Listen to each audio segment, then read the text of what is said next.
तर नमस्कार विद्यार्थी मित्रांनो, आजच्या लेक्चरमध्ये आपण बघणार आहोत संधी। तर संधी म्हणजे काय? जेव्हा दोन शब्द एका ठिकाणी आपण जोडतो त्याला म्हणतात संधी। मुख्यतः संधीचे एकूण 3 टाइप पडतात। मेन जे टाइप आहे ते एकूण 3 टाइप आहेत। कोणकोणते? एक असते स्वर संधी, दुसरी असते व्यंजन संधी आणि तिसरी असते विसर्ग संधी। तर स्वर संधीमध्ये सुद्धा खूप टाइप येतात, विसर्ग संधीचे खूप टाइप आहेत, त्याच्यामध्ये नियम आहेत, विसर्ग संधीचे खूप सारे नियम आहेत। तर सगळे नियम तुम्हाला या व्हिडिओमध्ये बघायला भेटतील। मी तुम्हाला खात्रीशीर सांगतो, आपला व्हिडिओ बघल्यानंतर तुम्हाला संधीविषयी दुसरा कोणताही व्हिडिओ बघण्याची गरजच नाही। फक्त व्हिडिओपर्यंत शेवटपर्यंत टिकून राहा, आपण सगळ्या गोष्टी कव्हर करू, ठीक आहे। तर आता संधीमध्ये 3 टाइप्स सगळे लिहून ठेवलेले आहे बघा। तर मेनली 3 टाइप्स मला आधी सांगितलं की स्वर संधी, व्यंजन संधी आणि विसर्ग संधी। स्वर संधीमध्ये एकूण 4 टाइप्स आहेत बघा। दीर्घत्व संधी, गुणादेश, वृद्धादेश आणि येणादेश संधी। प्रत्येक संधीमध्ये नियम आहेत, सगळे नियम आपण या व्हिडिओमध्ये बघणार आहोत। फक्त तुम्ही लक्षपूर्वक ऐका, वही ठेवा जवळ, पेन ठेवा, नोट्स काढत चला। नेक्स्ट बघा आता व्यंजन संधी। व्यंजन संधीमध्ये एकूण 6 नियम आहेत, 6 टाइप आहेत त्याचे। कोणकोणते? प्रथम व्यंजन संधी, तृतीय व्यंजन संधी। आपल्या संधीमध्ये द्वितीय व्यंजन संधी नसते, प्रथम नंतर तृतीय। अनुनासिक संधी, त चा नियम, परत म चा नियम आणि छ चा नियम, सगळे आहेत बघा आपल्या विसर्ग संधीचे टाइप्स। नेक्स्ट आहे व्यंजन संधीचे टाइप्स। नेक्स्ट आहे विसर्ग संधी। तर विसर्ग उकार संधी, विसर्ग र संधी, विसर्ग कायम ऑब्लिक लोप संधी, विसर्ग श संधी, विसर्ग स आणि श संधी। नियम 6, नियम 7 आणि नियम 8 हे नियम आहेत। हे सगळे नियम आपण या व्हिडिओमध्ये कव्हर करणार आहोत।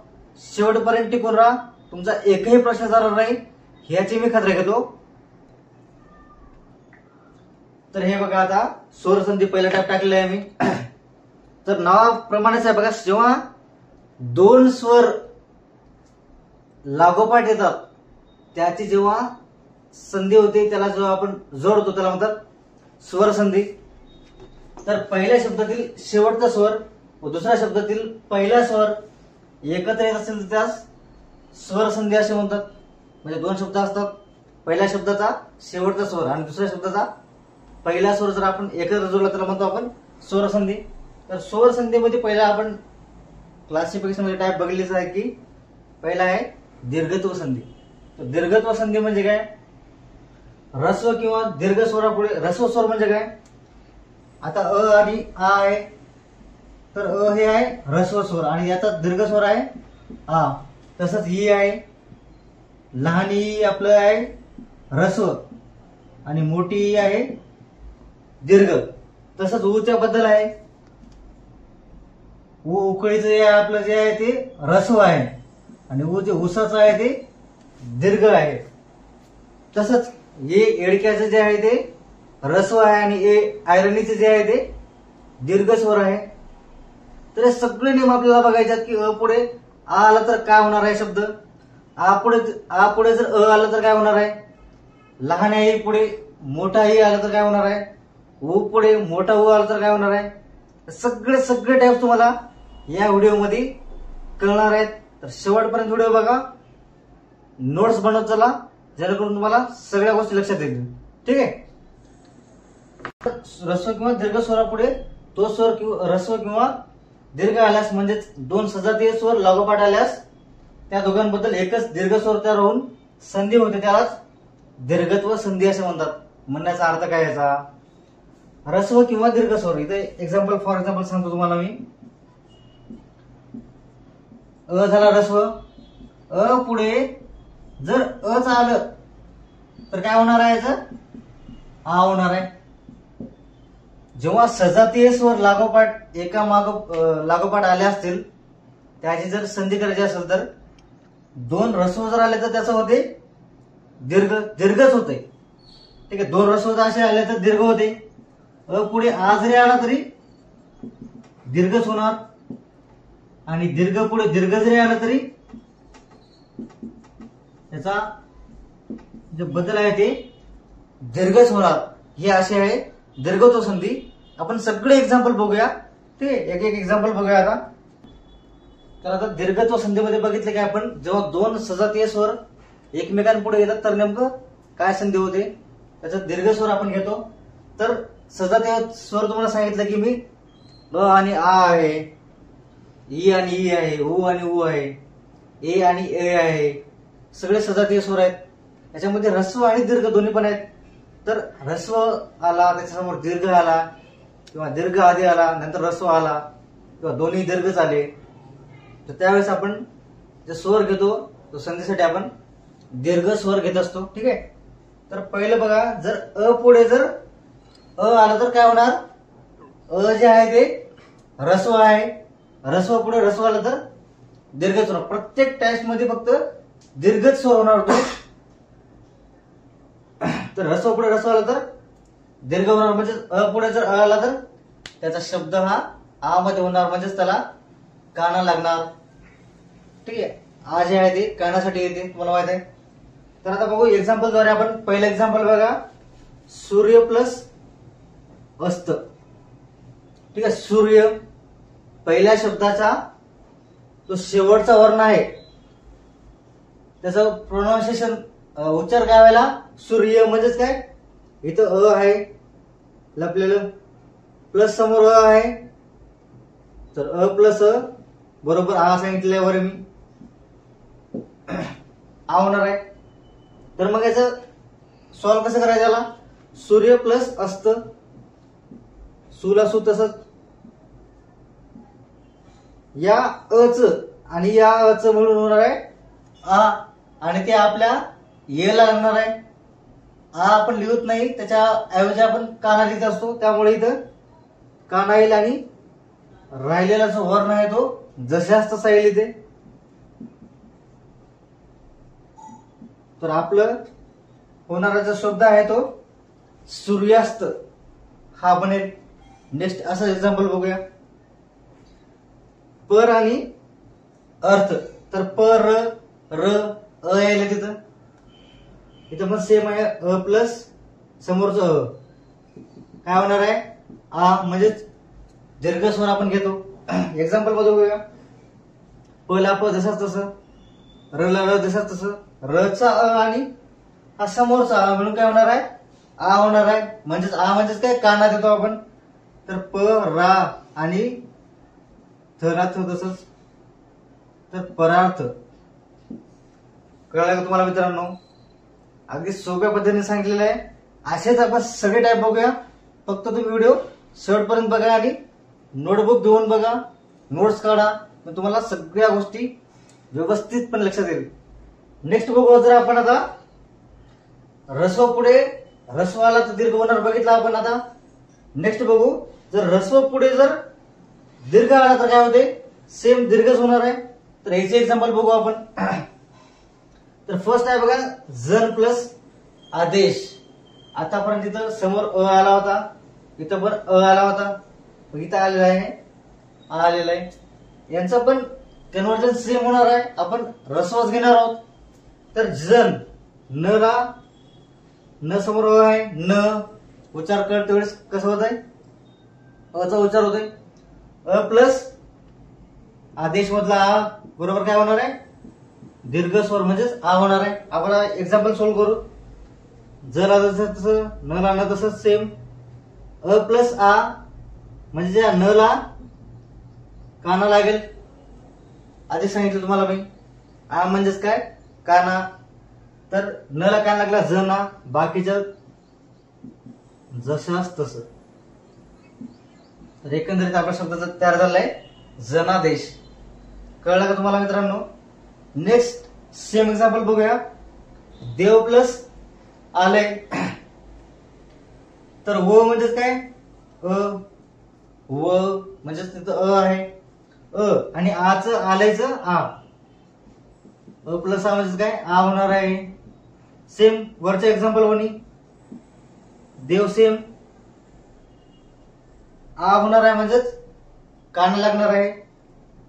वला कान लागला देवा, बाकीचे जसे असत. कळत आहे का मित्रांनो? अगदी सोप्या पद्धतीने सांगितलेलं आहे. नेक्स्ट बघूया. जर दीर्घ पुढे ऱ्हस्व स्वर आला तर काय होणार आहे? सेम दीर्घ स्वर होणार आहे. एक्झाम्पल द्वारे बघूया. गंगा, इथे काय व्हायला, आता इथं आतापर्यंत आला होता आपल्याला ज न अ, सूर्य अ आलं होतं, पण इथं काय आलेलं आहे? आ आलेलं आहे. आता आ पुढे अ आलेलं आहे. ते सेम आ प्लस अ बरोबर आ. एक्झाम्पल मध्ये कसं होईल बघूया. गंगला तसंच, गंगाला तसंच, कारण की ऑलरेडी इथं कान आहे, आ होणार आहे, त्याचं कानाला कानच राहणार आहे ते, म्हणजेच इथलं हे अ गायब होणार, लुप्त होणार, आणि बाकीचं जसे असतं तसं. तर याचा शब्द तयार काय होणार आहे? गंगार पण आहे आपला शब्द तयार होणार आहे.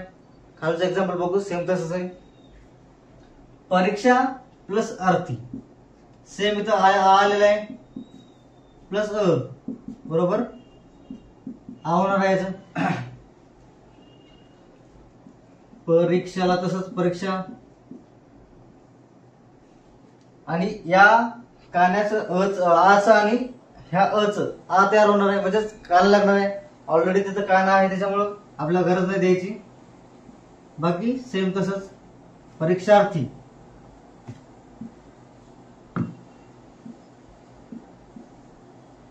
तर परीक्षार्थी हा आपला शब्द तयार होणार आहे. कळलं का मित्रांनो तुम्हाला? नेक्स्ट बघूया.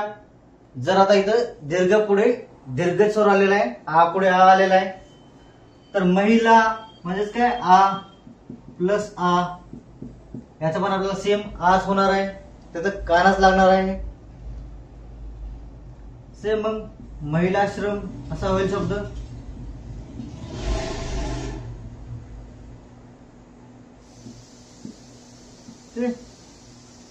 महिलाश्रम. कळलं तुम्हाला? नेक्स्ट बघा. कला प्लस आकृती, कला आ, आणि हे समोरचा आ बरोबर आ तयार होणार आहे, म्हणजेच काना लागणार आहे, आणि याच तयार होणार आहे कलाकृती. कळलं का मित्रांनो तुम्हाला? तर आता अ आच बघितलं आपण, आता बघूया ईच. तर दोन्ही पण ऱ्हस्व ई समोर जर आले तर त्याचा दीर्घ ई होणार. एक ऱ्हस्व एक दीर्घ समोर आला तर दीर्घ ई होणार. पहिल्याच दीर्घ ई असेल, दुसरा ऱ्हस्व असेल तर दीर्घ सी होणार, आणि दोन्ही जर दीर्घ ई असतील तर दीर्घ सी होणार. तर पहिले एक्झाम्पल बघूया आपण. ऱ्हस्व ई प्लस ऱ्हस्व ई तर दीर्घ ई होणार. कवी पहिली वेलांटी आहे म्हणजे काय? ऱ्हस्व ई आहे बघा. पहिली वेलांटी म्हणजे काय? ऱ्हस्व ई. छोटा ई. दुसरी वेलांटी असेल तर दीर्घ ई, मोठा ई असं म्हणतो आपण त्याला. तर इथं पहिली वेलांटी आहे वीला, म्हणजेच छोटा ई आहे, प्लस इथं छोटा ई दिलेलाच आहे, त्याचं मिळून काय होणार आहे? दीर्घ ई होणार आहे. बघू आपण इथं काय होते मग. कला सेम कला ग. तर इथं काय आहे? पहिला ईची पहिली वेलांटी आहे म्हणजे काय?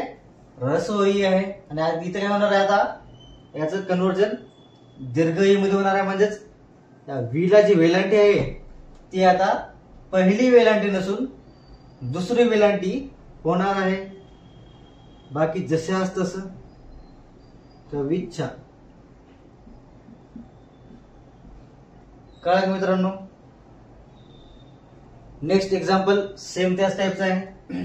कवी प्लस इंद्र, ऱ्हस्व ई प्लस ऱ्हस्व ई, दीर्घ ई. सेम पहिली जी वेलांटी आहे तिचं कन्व्हर्जन दुसऱ्या वेलांटीत होणार. बाकी जसे असत तसं. कवींद्र. कळत का मित्रांनो तुम्हाला? व्हिडिओ आवडत असेल तर लाईक करा, शेअर करा, गरजू विद्यार्थ्यांपर्यंत पाठवा, आणि जे लोक नवीन आहेत त्यांनी चॅनलला सबस्क्राईब करायला विसरू नका. नेक्स्ट एक्झाम्पल बघूया. रसवई प्लस दीर्घई जर आला असेल तर त्याचं कन्व्हर्जन जे आहे ते दीर्घई मध्ये होणार आहे. तर पहिली वेलांटी आहे म्हणजे काय रसवई आहे आणि इथं दीर्घई बरोबर काय होणार आहे याचं दीर्घई. इथे काय होणार आहे मग आता गिला की तसं सेम रीला जी पहिली वेलांटी आहे त्याचं कन्व्हर्जन दुसऱ्या वेलांटीत होईल बघा की री आणि श. समजलं का सर्वांना. नेक्स्ट सेम एक्झाम्पल आहे बघूया.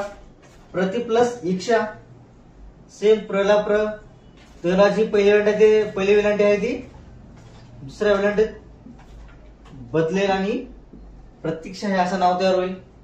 सेम आता नेक्स्ट टाइप बघूया आपण. पहिल्यांदा दीर्घई नंतर रस्वई आला तर काय होते दीर्घईच होणार आहे. आता बघूया तर इथं दीर्घ प्लस रस्व दीर्घई होणार आहे. तर सेम मग रवींद्र असं हे नाव तयार होईल. ठीक आहे. रवी प्लस इंद्र रवींद्र दीर्घई आलेला आहे ऑलरेडी त्याला दुसरी वेलांटी होती त्याच्यामुळे काही बदल झालेला नाही. आणि जे बारकाई होता छोटाई होता रस्वई होता तो लोप पावलेला आहे. सेम एक्झाम्पल बघूया. हरी प्लस इच्छा इथं पण सेम रस्वई जो आहे ते लोप पावणार आहे. बाकी जसं असतं तसं हरिच्छा.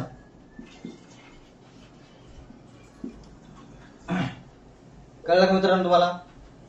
नेक्स्ट सेम तसंच हे दोन्ही पण दीर्घई आलेले आहेत. दीर्घई आलेला असेल तर त्याची दुसरी वेलांटी दीर्घई म्हणजेच काय दुसरी वेलांटी आणि रस्व म्हणजे पहिली वेलांटी. इथे आपल्याला दुसरी वेलांटी द्यायची आहे. मग बाकी जसं तसं लिहायचंय. कालिश ठीक आहे. रस्वईतला त्याचा ऱ्हास होईल त्याचा नाश होईल ते लोप पावल. नेक्स्ट नदीश नदी प्लस इश नदीश.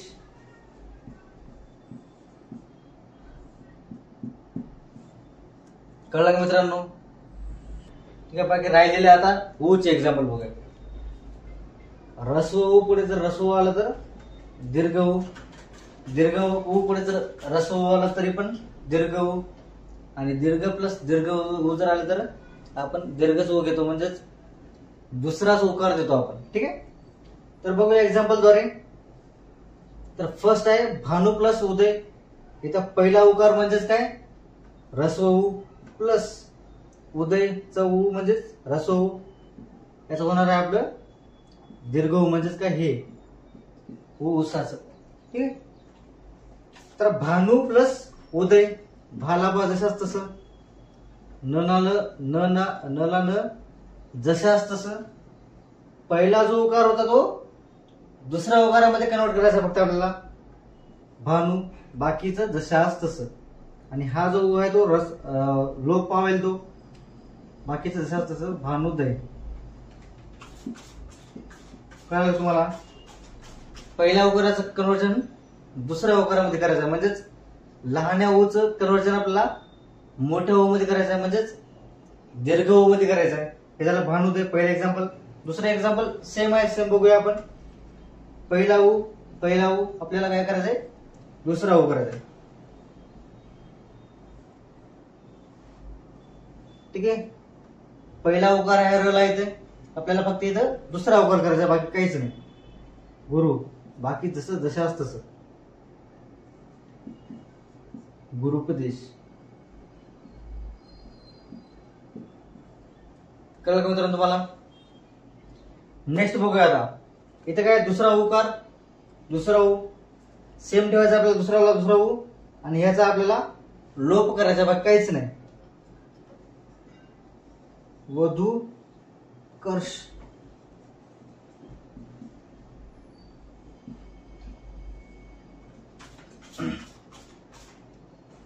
हे कळलं का मित्रांनो. दुसरा ऊ केला आपण आणि पहिल्या ऊला रस्व ऊला आपण त्याचा लोप केलेला आहे. ठीक आहे. नेक्स्ट बघू. इथं पण सेम तसंच भू प्लस ऊर्जा सेम भूला भू. इथे याच लोप होईल त्याचं, एकच आपण घेतो दीर्घ आणि बाकी जशाच तसं. भुर्जा हे असा शब्द आपला तयार होईल. कळत आहे का तुम्हाला? नेक्स्ट बघूया. तर दीर्घत्व संधी आपण पूर्णपणे डिटेलमध्ये बघितली. आता बघू स्वर संधीचा सेकंड टाइप म्हणजेच गुणादेश संधी. तर गुणादेश संधीमध्ये काही नियम आहेत ते बघूया. काय काय नियम आहेत ते. तर फर्स्ट आहे बघा, अ किंवा आ या दोन स्वरापुढे जर ई किंवा ई आल्यास त्या दोघांबद्दल काय घेतात? ए घेतात. अ किंवा आ या समोर जर ई किंवा ए आला तर ए घेतात. अ किंवा आ याच्या समोर जर उ लांडगा उ म्हणजेच ऱ्हस्व उ किंवा दीर्घ उ जर आल्यास त्याचं ओ घेतात. आणि त्याच्या समोर जर रू जर आला तर अ र असं घेतात. ठीक आहे. आपण एक्झाम्पलच्या मार्फत बघू कशा प्रकारचं कन्व्हर्जन होतं ते. तर गज प्लस इंद्र इथं काय झालं आहे? गज अ आलेला आहे, अ पुढे आलेला आहे ई, अ पुढे काय आलेलं आहे? ई. तर याचं काय होणार आहे आपलं? ए. इथं बघा तुम्हाला ए दिसून येईल. समोर ई आलं तर काय होणार आहे त्याचं? ए. ए म्हणजेच काय? एक मात्रा. ठीक आहे. ए म्हणजेच काय? एक मात्रा. आणि ऐ म्हणजे दोन मात्रे. तर इथं एक मात्रा आपण द्यायचा आहे. कशाबद्दल द्यायचा आहे? या ज समोर आलेल्या अ बद्दल आणि या ई बद्दल आपल्याला एक मात्रा द्यायचा आहे. तर मात्रा देऊन टाकू आपण. ग ला ग, ज ला ज. या ज वरती तो मात्रा येईल. हा अनुस्वार जसाच तसा, बाकी द्र जशाच तसं. तर गजेंद्र हे असं आपलं संधी तयार होईल. कळालं का तुम्हाला? नेक्स्ट एक्झाम्पल बघू आपण. गण प्लस ईश. इथं आता रसोई बघितला आपण, इथं दीर्घ ईचं एक्झाम्पल बघू. सेम तसंच मात्रा येणार आहे, बाकी काहीच फरक नाही. गण प्लस ईश. गणला जसंच तसं, ईश तुम्हाला माहित सांगितलं की मी एक मात्रा द्यायचा आहे फक्त आपल्याला, म्हणजेच गणने. आणि श जसंच तसं. समजत आहे का? नेक्स्ट बघू महा प्लस इंद्र. सेम आपल्याला फक्त मात्रा देऊन टाकायचा आहे. याचं आतापर्यंत आपण अच्या पुढे बघितलं होतं. तर इथं काय आलेलं आहे? आ.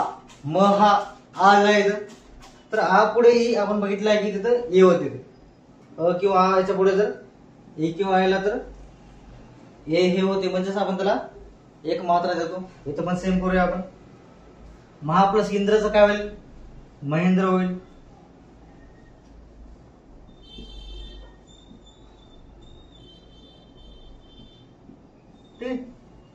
याचा काना काढला आपण आ आल्यामुळं आणि हे ई काढला आणि दोघांबद्दल काय दिला? एक मात्रा दिला. महेंद्र तयार झालं. नेक्स्ट बघा महा उमा प्लस ईश. सेम तेच. इथं काय आलेलं आहे? आ प्लस दीर्घ ई काय होणार आहे?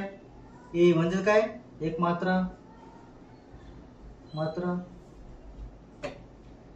तर उमा उ ला उ म. त्याचा जो काना होता तो काना गायब होईल आणि समोरचा ई गायब होईल आणि त्याच्याबद्दल काय येणार आहे? मात्रा. होईल का? असं आहे. कळत आहे का सर्वांना? नेक्स्ट बघू 5 एक्झाम्पल. चंद्र प्लस उदय. इथं काय आलेलं आहे? अ पुढे उ आलेला आहे आणि आपल्याला माहित आहे अ पुढे उ आलेला असेल तर आपण काय लिहितो? ओ असं लिहितो. म्हणजेच ओ म्हणजेच काय? एक काना एक मात्रा. एक काना एक मात्रा म्हणजेच ओ. आपण या शब्दाबद्दल एक काना एक मात्रा याच्यामध्ये ऍड करू आपण. तर चंद्र प्लस उदय म्हणजेच काय? अ प्लस उ आलेला आहे इथं. तर या चंद्राचे शेवटीचं जे स्वर आहे अ त्याचा लोप होईल आणि या ऊचा लोप होईल आणि त्याच्याबद्दल एक काना आणि एक मात्रा आपण देऊन टाकू. तर पहिला वर्ण जो आहे च जशाच तसा. दर तशाच तसा. याच्याबद्दल काय आलेलं आहे, काना आणि एक मात्रा. दरला दरला लिहून टाकू आपण सेम. एक काना एक मात्रा आणि बाकीचं जशास तसं. चंद्रोदय. कळतं का तुम्हाला? नेक्स्ट बघूया. एक प्लस ऊन सेम. एला ए कला क. एक काना एक मात्रा बाकीचे जशास तसं. एक ऊन. समजलं? नेक्स्ट महा प्लस उत्सव सेम तसंच. मला म हला ह. एक काना एक मात्रा. हे काय होईल? महोत्सव. नेक्स्ट सेम त्याच टाईपचं. आ प्लस ओ आलाय. ओ करायचं आहे आपल्याला. पहिलं वर्ण जसं तसं, दुसरा जसाच तसं.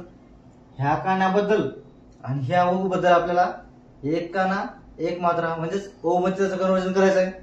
देऊन टाकू आपण एक काना एक मात्रा. एक काना एक मात्रा आणि बाकीचं जशास तसं. गंगोर्मी. अशा प्रकारचं इथं संधी तयार होईल.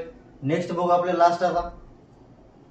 देव प्लस ऋषी म्हणजेच काय इथं अ प्लस रू आलेला आहे आणि आपल्याला माहित आहे अ प्लस रू आले तर आपण काय करतो, अर असं त्याचा कन्वर्जन करतो, संधी करतो. तर सेम करूया आपण तिथं. बघा देला दे तशाच तसं. वला व.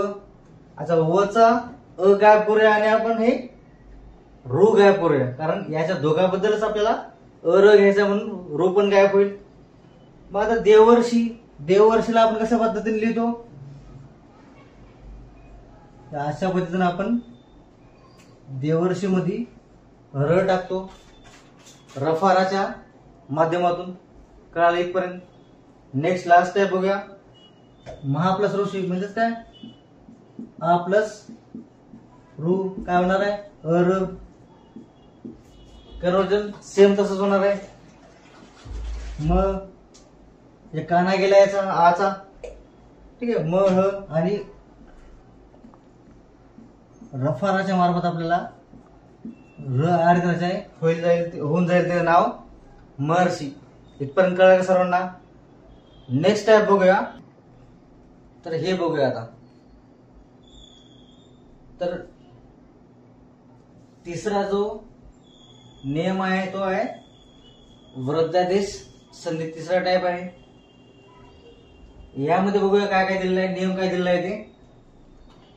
अ किंवा आ या स्वरांपुढे ए किंवा ऐ आल्यास त्या दोघांबद्दल ऐ हा आपण दीर्घ स्वर लिहितो आणि अ किंवा आ याच्याच पुढे ओ किंवा औ आल्यास आपण त्याबद्दल औ हा दीर्घ स्वर आपण लिहितो.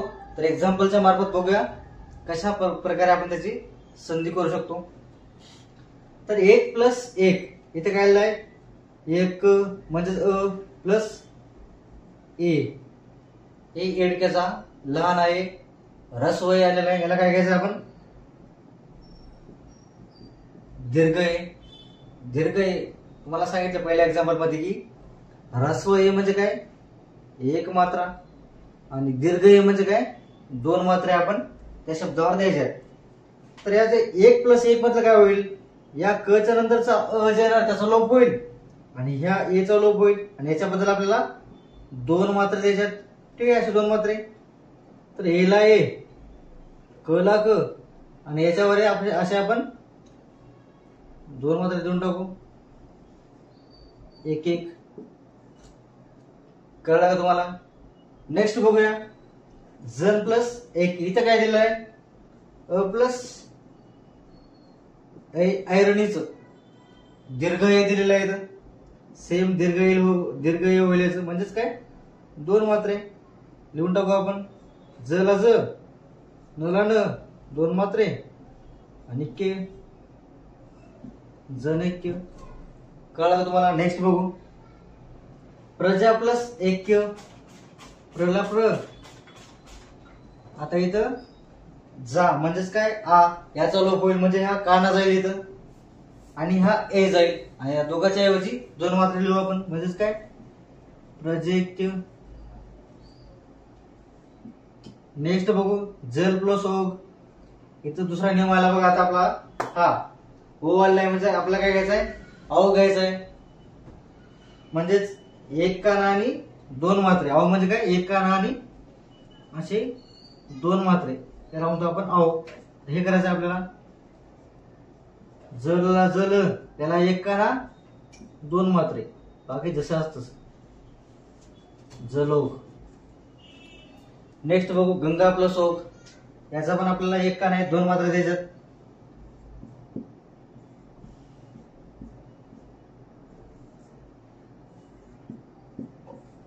कळालं का. इथल्या कानाचा लोप झाला आणि ह्या ओचा लोप झाला आणि याच्याबद्दल एक काना आणि एक मात्रा या ग ला लागला आणि त्याची संधी झाली गंगोग. नेक्स्ट सेम वन प्लस औषधी, वनौषधी.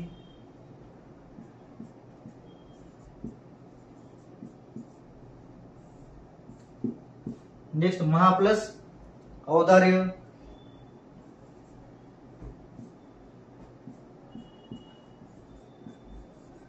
महोदार्य. कळलं तुम्हाला. चला तर नेक्स्ट बघू. तर बघू आता यनादेश संधी. स्वर संधीचे पहिले आपण 3 टाईप बघितले. लास्ट टाईप आहे आपला यनादेश संधी. याच्यामध्ये काय नियम आहेत बघूया. तर नियम चौथा बघायला आपण यनादेश संधी. त्याच्यामध्ये ई उ किंवा रो जर आलं, ऱ्हस्व किंवा दीर्घ, त्याच्या समोर काय होते मग, याच्या पुढे जर विजातीय स्वर आल्यास, त्याचा विजातीय स्वर आल्यास काय होते, ई असेल किंवा हा दीर्घ ई असेल त्याच्याबद्दल आधी य होते. बघूया आपण, तुम्हाला एक्झाम्पल द्वारे कळलंच की नेमकं काय होतं ते. नेक्स्ट बघूया. आणि उ आणि उ बद्दल काय होते, व लिहितो आणि रो बद्दल आपण र हे वर्ण तयार होतात, पुढील स्वर त्यात मिसळून संधी होते. आता आपण एक्झाम्पल द्वारे बघू, तुम्हाला सोपं आहे, एरज कळून जाईल, फक्त लक्ष द्या. तर व्ही प्लस अर्थ. इथं काय येईल, व्ही म्हणजे पहिल्या वेलांटी आहे आणि पहिल्या वेलांटीच म्हणजे पहिला ई आपला प्लस अ. तुम्हाला नियमामध्ये सांगितलेलं आहे ई बद्दल काय घेतात, ये घेतात. ठीक आहे. इथं आलं मग ई बद्दल आलं य प्लस समोरचा अ. बरोबर आहे. पूर्ण ए झालं का. ठीक आहे. इथं लंगडा ए होता, याला अ भेटला, पूर्ण ए झालं. आता याच्यामधलं काय काय केलं मग, हे वेलांटी गेली, ईचं कट झालं ना, राहिला काय मग वच अर्धा वर राहिला. याच्याबद्दल काय येणार आहे, य, म्हणजेच हे काय होणार आहे वेव, आणि बाकीचं जसं असतं तसं. कळालं का तुम्हाला. नेक्स्ट बघू. अति प्लस आचार. सेम पहिली वेलांटी आहे म्हणजेच काय ई आहे आणि ई बद्दल काय घ्यायचं आपल्याला, य घ्यायचं आहे. तर घेऊया आपण. तर पहिल्या वेलांटी म्हणजेच छोट्या ए बद्दल आपण ये घेतला, समोर काय आला, आ आला, म्हणजे हे काय होणार आहे, या होणार आहे, पूर्ण या होणार आहे. इथे जो लंगडा ए होता त्याला आ भेटून समोरचा पूर्ण या होणार आहे. आता बघूया आपण काय होणार आहे शब्द. अला तीच वेलांटी गेली, ई गेली, काय राहिलं मोडका टी त, समोर या, बाकीचं जसं असतंच. कळलं तुम्हाला. नेक्स्ट बघूया. आधी प्लस आदेश. सेम तसंच ई जाणार, य येणार आणि अर्धा आपला ध राहणार आणि याचं काय होणार आहे अध्यादेश.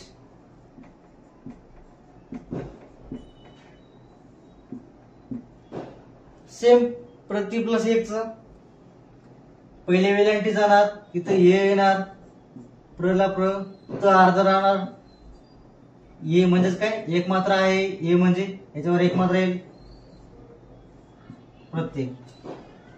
सेम पितृ प्लस आज्ञा. इथं वेगळा नियम आहे बघा. इथं रोचा नियम आहे. पितृ म्हणजे त्याच्यामध्ये रो आलेला आहे. रो बद्दल आपण काय घ्यायचं आहे, र घ्यायचा आहे. ठीक आहे, घेऊन बघू आपण. तर पी ला पी. आता इथं तृ आलेला आहे, त आणि रू आलेला आहे. त्या रू बद्दल आपल्याला र घ्यायचा आहे. म्हणजेच काय, पित्र. पित्र आणि आज्ञा. आज्ञा असं म्हणजे काय, काना. त्याला काना देऊन टाकायचा एक. आणि ज्ञाला कळलं तुम्हाला, पित्रज्ञा. अगदी सोपं आहे, व्यवस्थित लक्ष द्या. सगळे टाईप बघू आपण. तर आता हे बघा, व्यंजन संधी मधले आपण नियम बघूया. ठीक आहे, स्वर संधी आपण पूर्णतः बघितली, सर्वांना कळली असेल अशी आशा आहे. आणि व्यंजन संधी सुद्धा अशाच प्रकारे मी तुम्हाला समजून सांगेल, कळूनच जाईल तुम्हाला. तर नियम फर्स्ट, त्याआधी काही गोष्टी मी लिहिलेल्या आहेत त्या तुम्हाला सांगतो की आपली जे व्यंजन संधी आहे ती करण्यासाठी, ती ओळखण्यासाठी, त्या संधीचा विग्रह करण्यासाठी आपल्याला क ख ग घ हे सगळ्या जे वर्णाक्षर आहेत, मराठी 12 कडी जे आहे, थोडं पाठ असणं आवश्यक आहे. ठीक आहे, त्याच्यामध्ये बघा 5 गट आहेत. 5 गट आहेत.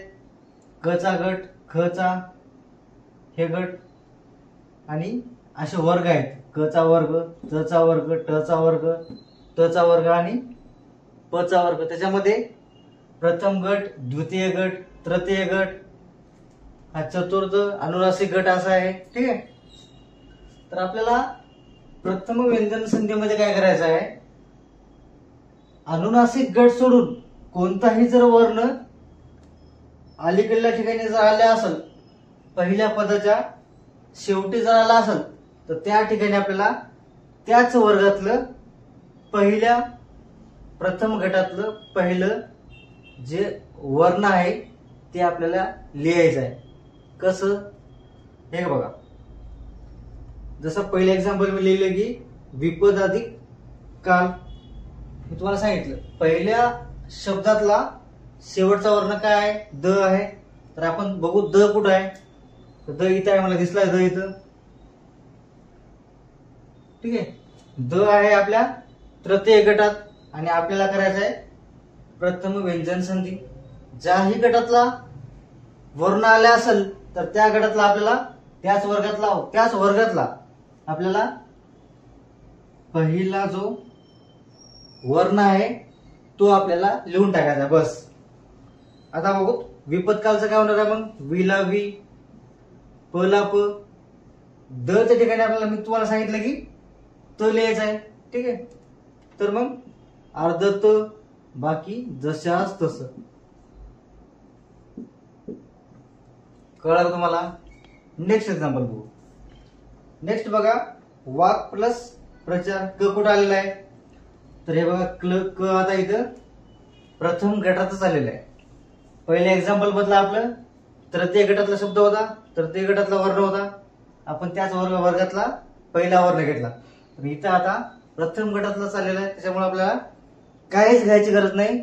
सरळ सरळ अर्ध क जोडून टाकायचं पुढच्या शब्दासोबत. तर करूया. वा, बाकी जसंच तसं वाक्प्रचार. ठीक आहे, आपला पहिल्या शब्दातला लास्टचा जो वर्ण आहे तो प्रथमच गटातला असल्यामुळं आपल्याला काही घ्यायची गरजच नाही. त्यालाच आपण सरळ सरळ पुढच्या शब्दासोबत जॉईन केलेलं आहे. इथपर्यंत कळलं तुम्हाला. नेक्स्ट बघू आता, शुद्ध विपासा. पहिल्या शब्दातला दुसरा वर्ण ध कुठं आहे बघा, इथे आहे. ठीक आहे, आपल्या 4 नंबरच्या गटात आहे. तर आता त्याच वर्गातला पहिला वर्ण आपल्याला घ्यायचा आहे. तर ध चा वर्ग आहे हा, तर पहिला वर्ण आहे त, तर आपण त घेऊन टाकू. तर हे काय होणार आहे मग, शू. ध च्या ऐवजी काय घ्यायचं आपल्याला, त. आणि आता वी आलेला आहे ना असं, तर आपण हे कसं पद्धतीने लिहितो, असं पद्धतीने लिहित नाही आपण. तर या वीच्या वेलांटीमध्ये आपण त लिहितो, म्हणजे असं.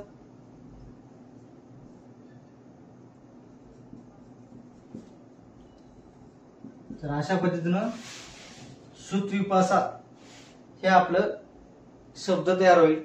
कळलं का? तर हे झालं बघा प्रथम व्यंजन संधी. कोणता जरी वर्ण आला तरी आपल्याला प्रथम मध्ये त्याला कन्वर्ट करायचं आहे. ठीक आहे, झालं श्रुतविपासा. ठीक आहे, श्रुत प्लस विपासाचं झालं श्रुतविपासा. नेक्स्ट टाइप बघू आपण आता तृतीय व्यंजन संधी. तुम्हाला आधीच सांगितलं की मी आपल्याकडे द्वितीय व्यंजन संधी राहत नाही, प्रथम आणि तृतीय राहते आणि अनुनासिक संधी राहते. आपण ते बघूया.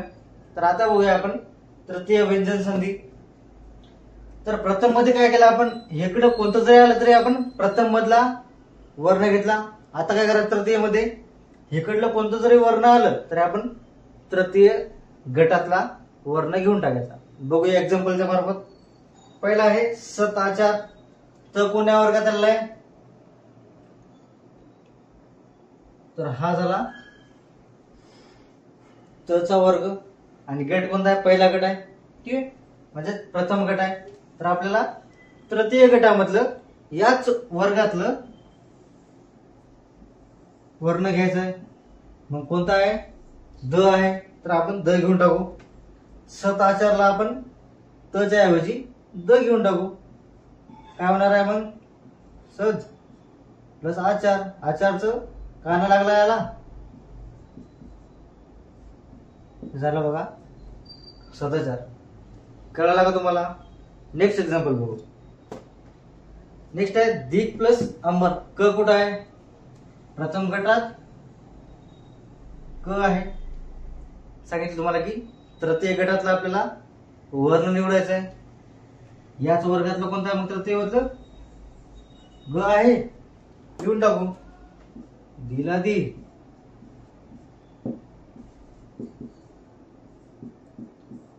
कळलं का तुम्हाला? नेक्स्ट बघू आता आपण अनुनासिक संधी. सोपं आहे एकदम, फक्त लक्ष द्या. इथे काय करायचं, अनुनासिक संधीमध्ये फक्त अनुनासिक गटामधला आपल्याला वर्ण निवडायचा आहे, एवढंच करायचं फक्त. बघू.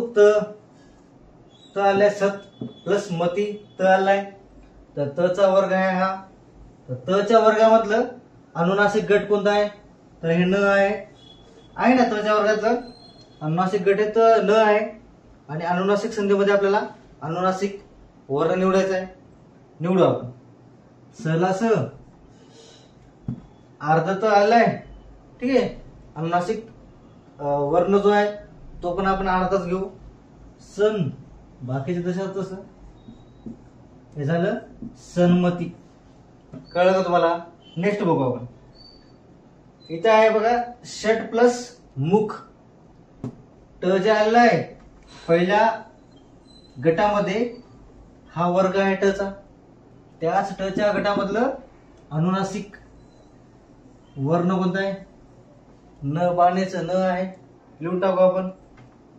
श, ट च्या ऐवजी न बाणेचं न, मु ख, झालं षण्मुख. कळला का मित्रांनो तुम्हाला? नेक्स्ट बघू आता. तर या एकाच चार्ट मधून तुम्ही तिन्ही पण संध्या सांगू शकता, तुम्हाला कळून जाईल. तर अशाच ट्रिक्स, असेच सोप्या सोप्या पद्धती तुम्हाला मी सांगतो. तर बाकीचे नियम बघूया आता. चला, तर आतापर्यंत व्यंजन संधीचे 3 नियम बघितले. आता आपण चौथा नियम बघू, त चा नियम. ठीक आहे. तर त या व्यंजनापुढे नेमकं कोणते अक्षर आले, कोणते वर्ण आलं, त्याचं कन्व्हर्जन कोण्या शब्दामध्ये होते, या गोष्टी आपण आता बघू. तर त या व्यंजनापुढे च किंवा च आल्यास त्या त बद्दल च होतो. लक्षात आलं का? त पुढे जर च किंवा च आला तर त्याचा च आपला करायचा आहे. एक्झाम्पल समोर दिलेलं आहे, आपण बघू एक्झाम्पल काय वाटते. तर बघा एक्झाम्पल मध्ये आहे सत प्लस चरित्र. ठीक आहे, त आलेला आहे आणि पुढे च आलेला आहे. आपला नियम काय म्हणतो, च किंवा छ पुढे जर त या समोर जर च किंवा छ आला तर त्याचा च होतो. तर सरळ आपण त्या त ला च करून टाकू, कारण की त बद्दलच च वेळ ना, लिहून टाकू आपण सरळ सरळ. सला स, त बद्दल काय च, बाकी जसं असतं तसं. सच्चरित्र हे आपलं त्याचं संधी होईल. ठीक आहे. नेक्स्ट नियम बघू आपण. तो या व्यंजनापुढे ज किंवा ज आल्यास त्याचा ज होतो. एक्झाम्पल मध्ये बघू. तर पुढे ज आलं त्याला आपण काय करायचं, ज करायचं. स प्लस जन आहे आपलं, तर तच काय होणार आहे ज.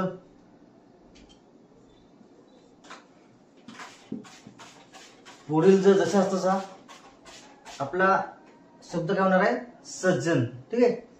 नेक्स्ट बघू. त या व्यंजनापुढे ट किंवा ठ आल्यास त्याचा ट होतो. बघू एक्झाम्पल द्वारे. त व्यंजन आलं त्याच्यापुढे ट आलं, ट ला काय करायचं आपल्याला ट करायचं आहे. करून बघूया आता. त ला ट, ट.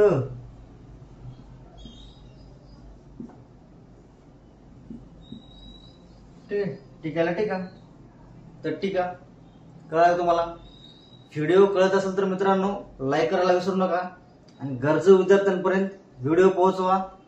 आणि सबस्क्राईब केलं नसेल तर लगेच सबस्क्राईब करा. नेक्स्ट नियम बघू आपण. तर त या व्यंजनापुढे जर ड आल्यास त्याचा डच होतो. ड आल्यास त्याचा डच होतो, म्हणजे डबल ड लिहायचा आपल्याला. उत प्लस डान, इथं ड आलेला आहे त समोर, ते आत्ताच काय म्हणणार आहे ड. काय म्हणणार शब्द उड्डाण होणार आहे का मित्रांनो. नेक्स्ट बघू. तर समोर जर ल आले त्याचा लस होतो. सेम बघूया आता. उलाऊ तचा काय झाला ल, पुढे शब्द तसा उल्लेख होणार आहे की नाही सांगा. लास्ट बघू आता. त समोर श आल्यास त्याचा, त समोर श आल्यास त्या त बद्दल च होतो व श बद्दल छ होतो. इथं आता लक्ष द्यायचं थोडस जास्त. इथं आपल्याला दोन कन्व्हर्जन करायचे आहेत बघा. ठीक आहे. त्याच्या समोर जर श आलं तर त्या त च कन्व्हर्जन होतं आणि या श च पण कन्व्हर्जन होतं. तर लक्ष द्या. त्या च बद्दल काय लिहितो, त बद्दल काय लिहितो आपण च लिहितो आणि या श बद्दल आपण छ लिहितो. ठीक आहे. त बद्दल च लिहितो आणि श बद्दल छ लिहितो आपण. एक्झाम्पल द्वारे चांगल्या प्रकारे कळेल तुम्हाला बघा. आता बघा. मला म त आहे, त बद्दल काय लिहायचंय च लिहायचंय, म च, आणि या श बद्दल छ लिहायचंय. म्हणजे काय झालं ते मच्छर.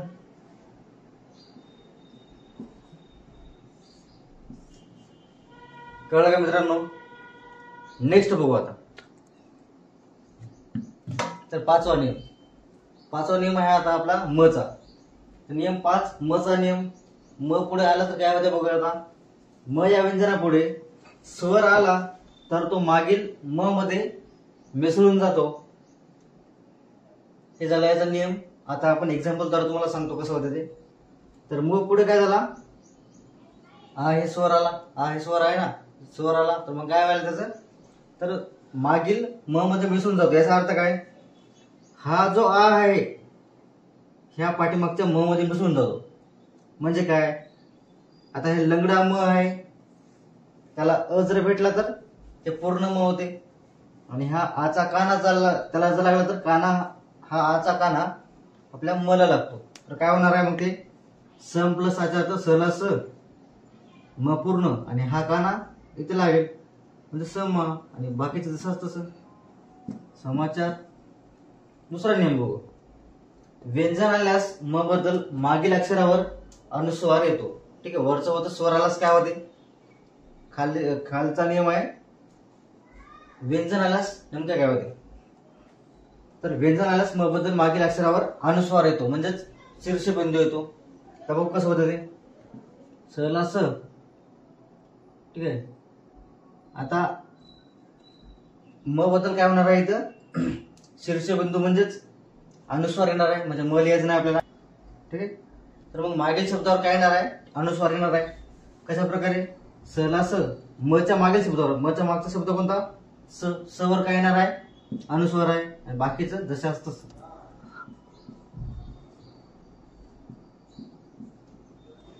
इथपर्यंत सर्वांना क्लिअर आहे का? नेक्स्ट नियम बघू आता. तर नियम 6वा आपला छ चा नियम, याच्यामध्ये काय होतं बघूया. तर नियम 6वा छ चा नियम, छ या व्यंजनापूर्वी जर ह्रस्व स्वर आला तर त्या दोघांमध्ये च हा वर्ण येतो व पुढच्या छ या वर्णात मिसळतो. ठीक आहे. जर छ, आता इथं काय आहे, छ या व्यंजनापूर्वी, आतापर्यंत आपण बघितलं व्यंजनाच्या नंतर, स्वराच्या नंतर, आणि त्याच्यामध्ये विशेष आहे बघा, हे व्यंजनाच्या पूर्वी आहे इथं. ठीक आहे. आपण एक एक गोष्ट एक्झाम्पल मध्ये बघूया आता. तर छ या व्यंजनापूर्वी इथं छ आहे. ठीक आहे. याच्या पूर्वी काय इथं री आलेलं आहे. रीला इथं पहिली वेलांटी आहे. पहिली वेलांटी म्हणजे काय, ह्रस्व. ठीक आहे. तुम्हाला आधी पण सांगितलं पहिली वेलांटी म्हणजे काय, ह्रस्व, आणि दुसरी म्हणजे दीर्घ. ठीक आहे. तर छ या व्यंजनापूर्वी जर ह्रस्व स्वर आला, ह्रस्व स्वर आलेला आहे, मग इथं छ यापूर्वी ह्रस्व स्वर आलेला आहे, तर काय होतं बघूया. तर त्या दोघांमध्ये च हा वर्ण येतो व तो पुढच्या छ या वर्णात मिसळतो. तर या काय होणार आहे, हे शब्द इथे चेंज होणार नाहीत. या दोघांमध्ये च हा वर्ण यायला, च हा वर्ण येतो आणि ते पुढच्या छ या शब्दाला त्याला जोडला जातो, त्याच्यामध्ये मिसळतो. कशा प्रकारे बघूया. तर पहिला प, रीला री, या दोघांमध्ये काय आलं, च यायलं आणि समोरच्या वर्णात मिसळायलं. सोपं आहे का नाही सांगा, कळालं. आता यानंतर बघू आपण शेवटचे टाईप आपला, म्हणजेच विसर्ग संधी. तर आता विसर्ग संधी आपला, आपण स्वर संधी बघितली, व्यंजन संधी बघितली, आता हे शेवटचा टाईप विसर्ग संधी बघूया. तर विसर्ग संधी म्हणजे काय, जेव्हा विसर्गाच्या पुढे स्वर किंवा व्यंजन येते, विसर्गाच्या पुढे जर स्वर किंवा व्यंजन आलं तेव्हा आपण त्याला विसर्ग संधी असं म्हणतो. विसर्ग माहित असेल तर असा असतो बघा विसर्ग, असा आपण डिनोट करतो. ठीक आहे. हा असतो विसर्ग, दोन टिंबाद्वारे आपण त्याला डिनोट करतो.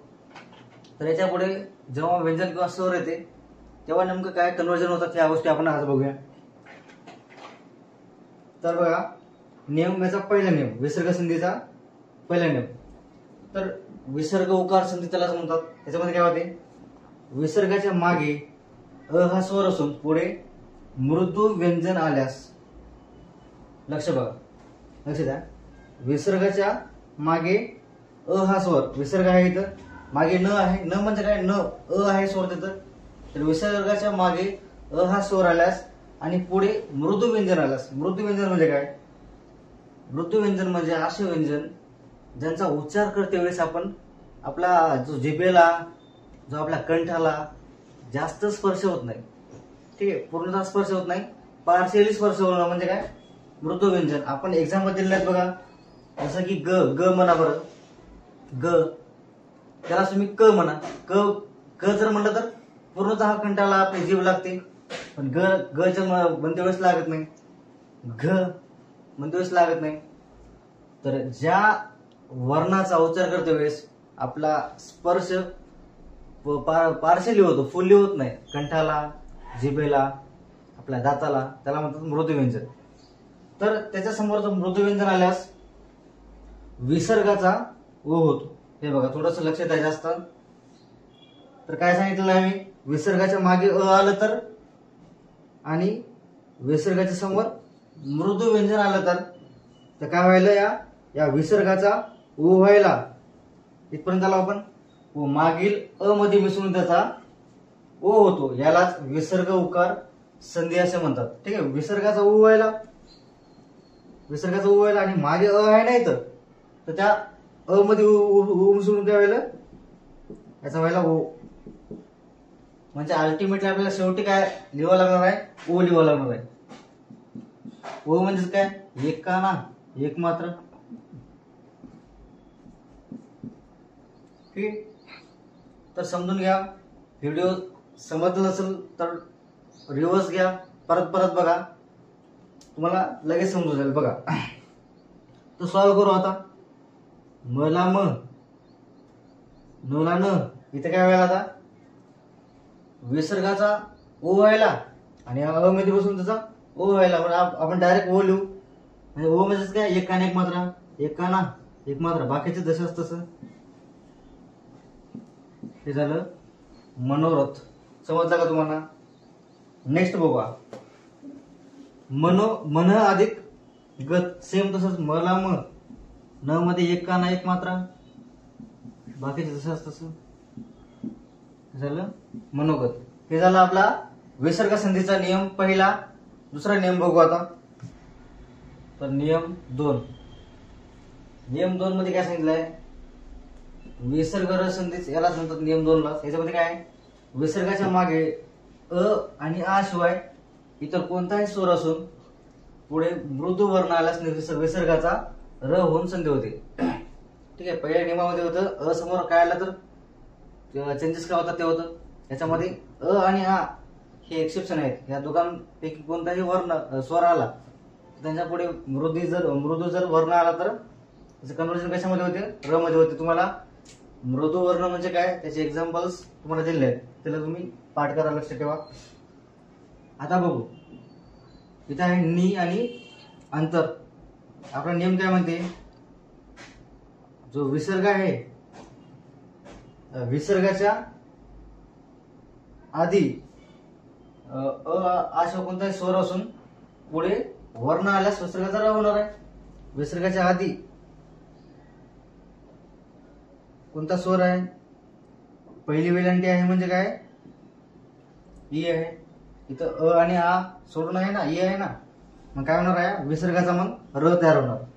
न ला न, नी ला नी, विसर्गाचा र.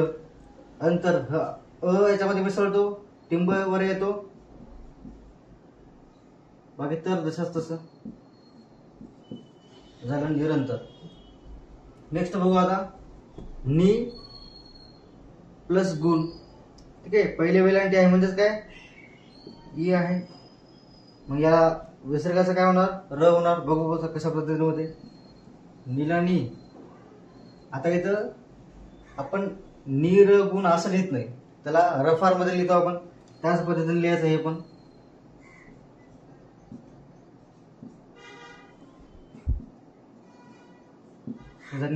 हे झाला दुसरा नियम.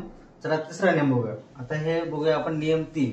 तर नियम 3 कोणता आहे, विसर्ग कायम ऑब्लिक लोप संधी. एकतर विसर्ग कायम राहते आणि कोणत्या सिच्युएशन मध्ये लोप पावते, या गोष्टी बघूया आता. तर विसर्गाच्या मागे अ हा स्वर असून पुढे क ख प फ यापैकी एखादे व्यंजन आले तर विसर्ग कायम राहतो. मात्र पुढे स्वर आला तर विसर्ग लोप पावतो. इथं कायम राहते आणि लोप पावते. कोणत्या स्थितीमध्ये विसर्ग कायम राहते, क ख प फ हे जर विसर्गाच्या समोर आलं आणि विसर्गाच्या मागे अ असेल तर जो काही विसर्ग राहतो तो कायम राहतो. आणि विसर्गाच्या पुढे जर स्वर आला तर तो विसर्ग लोप पावतो. तर आता बघूया एक्झाम्पल द्वारे. प्रातः काल. ठीक आहे. विसर्गाच्या मागे त आहे. त आहे म्हणजे काय, अ आहे. त उच्चार करते अ आहे. आणि विसर्गाच्या समोर क आहे. बघा तिथं क आहे. मग काय होणार आहे, इथं विसर्ग जसाच तसा राहणार आहे. आपण जसाच तसं लिहावं लागेल आपल्याला. प्रातः काल.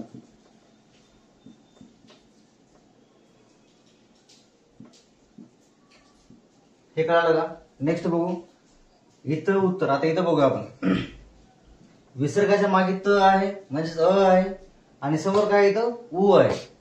उ म्हणजेच काय, स्वर आहे. आपला नेम काय म्हणतो, स्वर जर आला तर विसर्ग लोप पावतो. विसर्गाला सरळ सरळ इथं रिमूव्ह करून टाकायचं आपल्याला. बाकीचं तसंच तसं लिहायचं. इथं उत्तर. हा तर बघा एकदम सोपा आपला नियम तिसरा. आता नियम चौथा बघू. हा झाला आता नियम 4. नियम 4 बघू.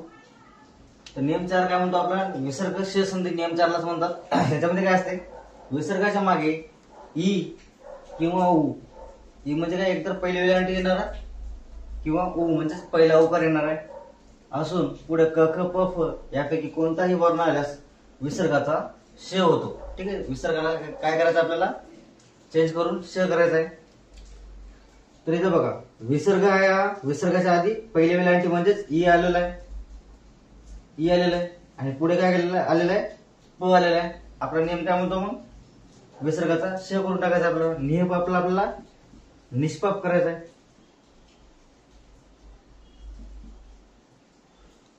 होईल निष्पाप. ठीक आहे, विसर्गाला आपण श मध्ये कन्वर्ट केलं. श आपलं षटकोनाचं श. नेक्स्ट बघा निफळ. सेम तेच आहे. विसर्गाच्या ठिकाणी आपण श टाकू. हे काय होईल मग, निष्फळ. होईल का असं. परंतु या नियमाला दोन अपवाद आहेत बघा. जसं की निपक्ष आणि दुःख. इथं नीला पहिल्या लांडी आली, पुढे प यायला, नियमानुसार त्याचं निष्पक्ष व्हावं, परंतु इथं निपक्षच राहते. विसर्ग जशाच तसा राहते, म्हणून त्याला अपवाद म्हणलेला आहे. आणि दुःखामध्ये पण सेम. दु आहे, पहिला उकार आहे म्हणजे उ आहे, आणि पुढे ख आहे. आपल्या नियमानुसार तर हे काय व्हायला पाहिजे, दुष्ख व्हायला पाहिजे, परंतु इथं दुःखला दुःखच राहतं. दोन अपवाद आहेत, लक्षात ठेवा. एक्झाम मध्ये असे अपवाद विचारले जाऊ शकतात. आता बघू आपण नियम 5वा नियम बघू. हा बघू आपण नियम नंबर 5. त्याला तुमचा विसर्ग स श संधी. ठीक आहे, स आणि श कधी करतो आपण, ह्याच्यामध्ये एक्झाम्पल दिलेले आहेत बघा. तर विसर्गाच्या पुढे च छ आल्यास विसर्गाचा श होतो. ठीक आहे, विसर्गाच्या पुढे च किंवा छ आल्यास विसर्गाचा श होतो. त किंवा थ आल्यास स होतो. त किंवा थ आल्यास काय होतो, स होतो. आता एक्झाम्पल घेऊन बघूया आपण. निश्चल. विसर्गाच्या पुढे काय आलेलं आहे, च आलेलं, तर आपल्याला काय करायचं मग, श करून टाकायचं त्याचं. हे काय होईल मग, निश्चल. ठीक आहे, सेम आपण दुसरं एक्झाम्पल बघू. विसर्गाच्या पुढे त आलेलं आहे, तर आपण काय करायचं मग, इथं स करायचंय, करून टाकू सेम.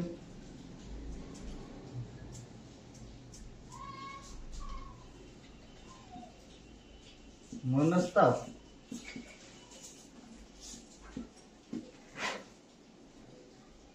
झालं बघा. विसर्गाच्या पुढे च आला तर आणि त थ आला तर श आणि त केलेला आहे आपण. नेक्स्ट बघू. आता विसर्गाच्या मागे अ आ हे स्वर असून पुढे क या धातूचे रूप आलेले असेल तर विसर्गाचा स होतो. आता हे बघा, विसर्गाच्या मागे इथे समोर बघितलं आपण, विसर्गाच्या पाठीमागे अ किंवा आ आला असेल तर इथं अ आलं, न म म्हणजेच अ आलं, आणि पुढे काय आलं, क्र या धातूचे रूप. क्र या धातूचे रूप म्हणजे काय, भविष्य काळात काय होईल, भूतकाळात काय होईल, वर्तमानात काय राहील, मध्यम पुरुष, तृतीय पुरुष, असे याचे रूप आहेत वेगवेगळे. म्हणजेच क काय हे काय एक्झाम्पल आहे त्याचे. तर इथं बघा, न म आलं, विसर्गाच्या पुढे अलीकडे अ आलं, आणि समोर क्र या धातूचं रूप आलं, म्हणजे क आलेलं आहे बघा इथं. तर आता या विसर्गाच्या ऐवजी आपल्याला काय करायचंय, स करायचंय. तर करू आपण. न ला न, मला सेम, विसर्गासमोर विसर्गाच्या ऐवजी अर्ध स, कारला कार सेम, नमस्कार. ठीक आहे, नेक्स्ट सेम बघू तेच. विसर्गाला आपल्याला स करून टाकायचं आहे, कारण की समोर क्र या धातूचं रूप आलेलं आहे.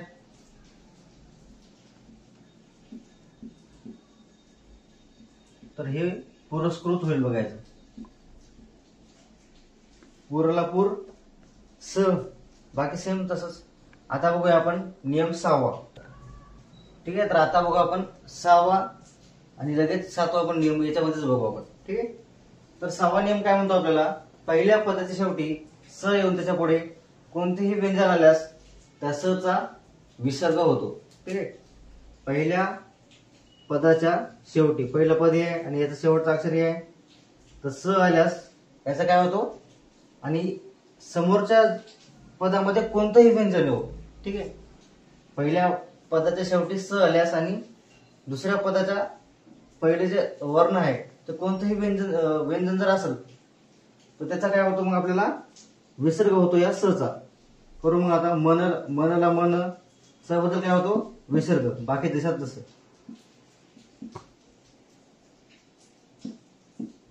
असं होईल मन पटल. नेक्स्ट नियम बघू आपण, 7वा नियम. पहिल्या पदाच्या शेवटी र येऊन त्याच्या पुढे कठोर व्यंजन आल्यास त्या र चा विसर्ग होतो. याच्या पुढे कठोर व्यंजन आल्यास, कठोर व्यंजन म्हणजे काय, ज्या अक्षराचा उच्चार करते वेळेस आपल्याला फोर्सफुली आपल्या जिभेवर जोर द्यावा लागतो त्या अक्षराला म्हणतात कठोर व्यंजन. याचे एक्झाम्पल क, ख, प, फ किंवा ट, ठ, श, स हे काही सेम एक्झाम्पल आहेत त्याचे. तर इथं आलं क आणि ख हे पण आहे कठोर. तर नेम काय म्हणतो आपला, र चा विसर्ग होतो. ठीक आहे, या र बद्दल काय होतो, विसर्ग होतो. बाकीचं जसंच तसं राहतं. ठीक आहे, मग अंतला अंत र आहे, रच्या ऐवजी काय लिहायचं आपला विसर्ग, बाकीचं जसंच तसं झालं अंतःकरण. इथपर्यंत कळलं सर्वांना. व्हिडिओ जर समजत असेल तर लाईक करायला विसरू नका मित्रांनो. तर नेक्स्ट नियम बघू, 8वा नियम बघू आपण. हा आपला शेवटचा नियम आहे.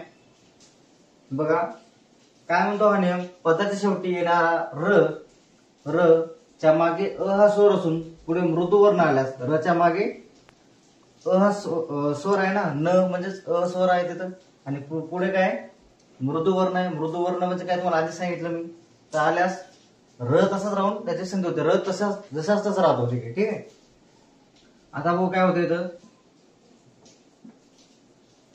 आता र आणि इथला ज जो आहे त्याला पूर्ण र होते आणि रफाराच्या मार्फत आपण लिहितो र ला.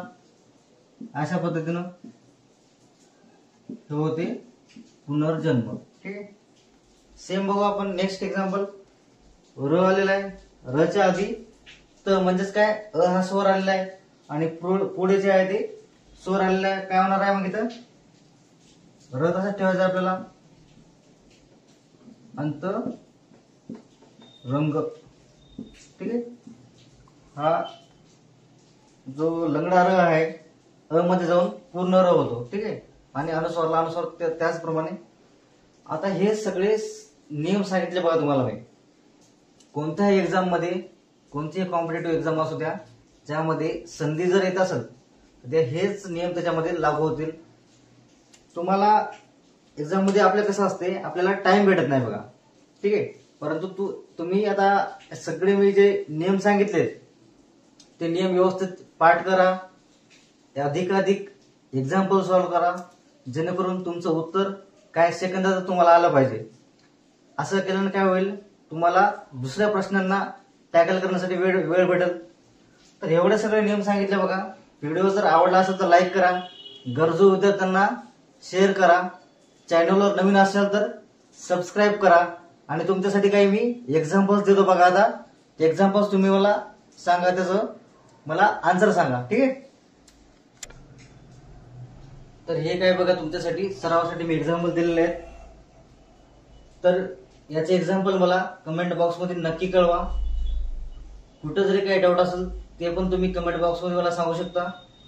आणि व्हिडिओ शेवटपर्यंत पाहिल्याबद्दल तुमच्या सर्वांचं एकदा थँक्यू. ठीक आहे, धन्यवाद. थांबतो इथेच.